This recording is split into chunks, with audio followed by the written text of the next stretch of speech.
Madame, monsieur, bonjour. Il est midi, c'est le 12-13 en Lorraine. À la une de l'actualité en ce mercredi, le vaccin de l'hépatite B est bien à l'origine de déclenchement de sclérose en plaques. C'est la justice qui vient de trancher en accusant Sanofi Pasteur d'avoir mis sur le marché un vaccin nocif.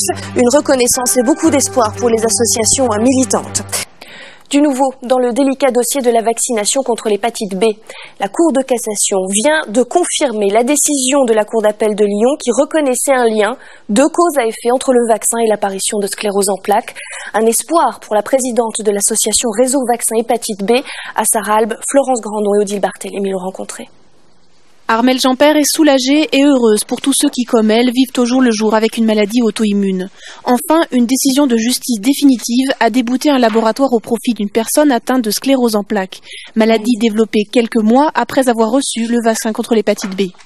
Mais c'est la première décision définitive qui condamne le laboratoire pour défectuosité de son produit, donc du vaccin contre l'hépatite B. C'est une victoire et il faut bien sûr encourager toutes les personnes qui ont encore des procédures en cours de ne pas baisser les bras parce que ce sont des procédures longues et difficiles. La décision est tombée le 9 juillet dernier et elle redonne de l'espoir à tous ceux qui ont engagé une action en justice. Ils sont plus de 500 en France. Mais Armelle Jeanpère voit plus loin. Elle aimerait que cette mauvaise expérience avec le vaccin contre l'hépatite B puisse servir de leçon aux autorités sanitaires. Et en ce moment, la grande campagne autour du futur vaccin contre la grippe A lui rappelle de mauvais souvenirs. Je pense qu'il faut tenir les conséquences de cette campagne médiatique massive de 94-98 et en tirer les leçons de ce qu'il ne faut pas faire en matière de santé publique dans une campagne de vaccination massive, c'est-à-dire on ne peut pas vacciner globalement comme un troupeau toute la population, c'est pas possible. Depuis le mois de juillet, 3 tribunaux ont rendu des décisions très positives pour les malades. Un motif d'espoir de plus pour tous les dossiers en cours.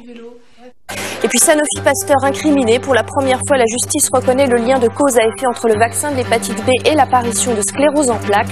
Un espoir et une reconnaissance pour de nombreux malades. C'est ce que nous a confié tout à l'heure la responsable d'une association militante basée à Sarralbe.